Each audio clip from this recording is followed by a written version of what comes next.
So this is my dream setup 2023.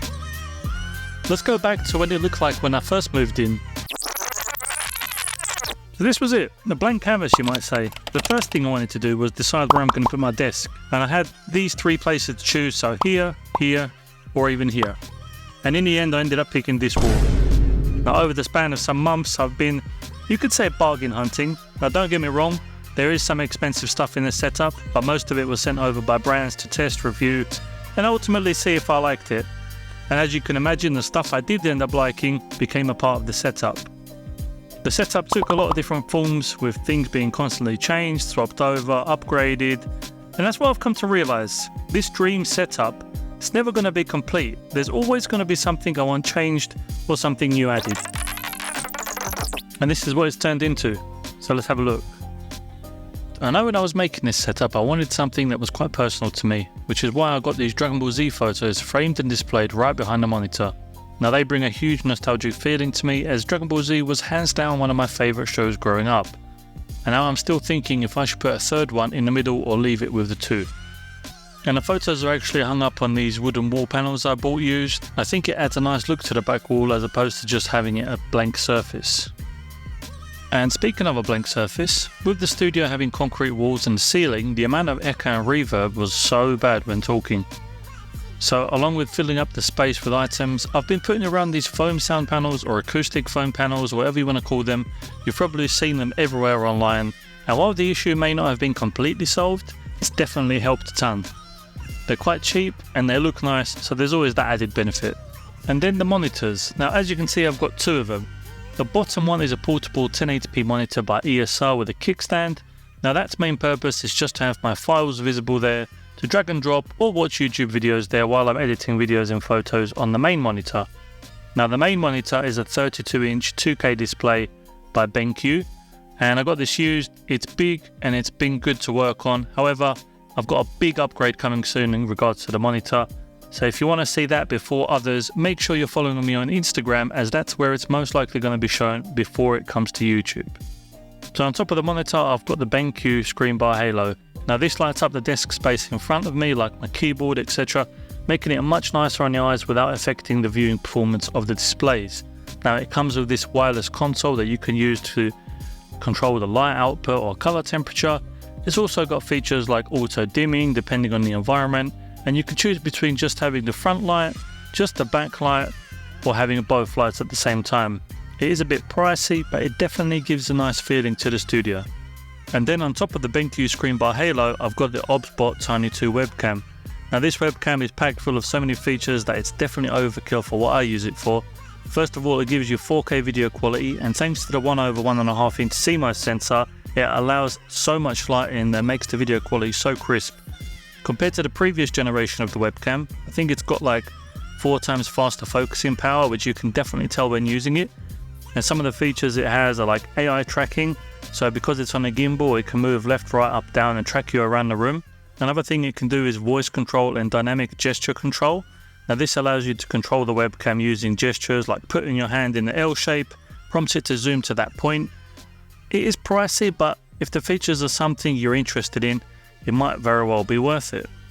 Now something you can't see, but I would say is probably running this operation, is right behind the monitor with a bunch of cables is the Acasis 10-in-1 hub. Now I've pretty much maxed this hub out of the ports as there's no space anymore to use. Now, I've been using it for over a year now and it hasn't skipped a beat. It's got multiple USB ports, USB-C ports, memory card slots, power delivery, and it allows for everything to be connected to my MacBook just using one cable, which is super convenient. Now not only that, but it's got a built-in NVMe slot, which is where I've put a 1TB drive that I use to store large files and back up my MacBook. Now the monitor stand, the MacBook holder and the walnut tray are all by a company called Ryco. Now you might not have heard of them because they're quite new, but I can say that so far from what I've experienced, the products have a great build quality and they look really nice. They are very similar, you might have noticed, to the style Grovemade products have, but I believe they're just a tad bit cheaper. And it's by no surprise that my mouse of choice is a Logitech MX Master. I really like the ergonomic feeling and the shortcut buttons are great for editing. It is, however, the older model that has the dreaded micro USB charging port that I'm really not a fan of. Luckily it doesn't have to be charged often. Now I am looking to upgrade it to the grey or white Logitech MX Master 3, I believe, with the USB-C port. Now right under the mouse I use the Carpio 2 by Delta Hub for that extra wrist support over long editing sessions, since it makes it a bit more comfortable. And right to the left of the mouse is my keyboard of choice. Now it does look a bit different from stock, as I did get replacement keycaps to change it up a bit. Originally I used an Apple Magic keyboard, and then I moved to a fully mechanical keyboard, which was the Nufy Halo 65. Now while it was fun for a week, I really couldn't stand the loud clicky sound which some people love. And then the Logitech MX Mini Mechanical was released, and I feel it's the perfect mix between the Apple Magic keyboard and a fully mechanical keyboard. You get a slim form factor with the tactile key response. And when it comes to this Logitech MX Mini Mechanical keyboard, something I really like is the battery life. So if you have the backlight off, it's supposed to last around 8 to 10 months. And me personally, I switch between backlight on and off depending on the situation. But as I've got the BenQ screen bar on usually, which lights up the keyboard and the desk in front of me, I don't really need the backlight to see in the dark. But when I do need to charge the keyboard, I've got a USB-C cable tucked right behind this second monitor. For the longest time I was looking for the perfect USB-C cable, and recently this company called Chubby Cable reached out to me and asked if I wanted to check out their range of colourful cables. I didn't think much of it till the actual cables arrive, and I have to say, they are definitely what I've been looking for. There's nothing I hate more than a super stiff cable, and these cables come in their own protective carry case, and they're super flexible. It feels like silicone, and it gives you up to 100 watts charging. You can get them in different sizes, different colours. I've got this blue long one going around from all the way behind the desk to my Ugreen 100 watt power strip, and it's also charging my camera batteries with the smaller white version. Like I said, they feel great, they look great, and I'm super happy I got to check these out.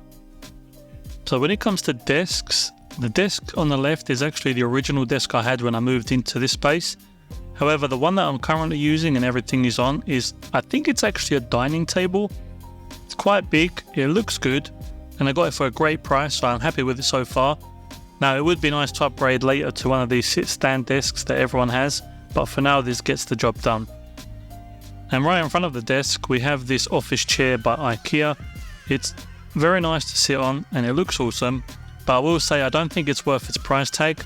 I'm definitely on the look to upgrade it to a nice ergonomic chair later on. So on the Ryco tray there's technically an unreleased product by ESR. As of today it's still on Kickstarter, but it's already reached its funding goal, so it's definitely coming to market. I know it looks very similar to the 3-in-1 charger they already offer, but this one's actually a 6-in-1 because it's got a built-in 100 watt GAN charger on the side, so you can charge up to an extra 3 devices, be it your MacBook, another iPhone, an iPad, anything like that. Currently charging on the ES12 wireless charger is my daily device, the iPhone 14 Pro at the moment, and shielding it is the K-Screw Magic Stand case. Now if you've watched my previous videos, you know that this case has been one of my favourite cases to use in 2023. I like that it's quite minimalistic, it's protective, it's slim, and with the built-in MagSafe Magic Stand that can open at different angles, it just makes it super convenient at watching content wherever you might be, whether it's at a bar, whether it's on the plane, whether it's at home or kitchen. Also the price is very competitive when compared with other brands. Now I'm super happy to have them as a channel partner, and I've already have the iPhone 15 Pro cases on board, so that content will be coming soon. If you want to support the channel and see that content, a like and a subscribe would go a long way. The microphone I've got here in the boom arm is the Joby WavoPod. Now I use this for my videos and voiceovers just like I'm using it now. Let me know how it sounds in the comment section below. Now something I forgot to mention was these cool breakdown frames. I've got one by Grid Studios, which is an iPod Classic broken down, and also one by XRE Art, which is, I believe it's an iPhone 2G broken down. So if you have any questions or if you feel I missed something, let me know in the comments box below. Just like I mentioned before, if you enjoyed the video, a like and a subscribe would go a long way. I'm sure by the time some of you may see this video, the setup's already made a big change.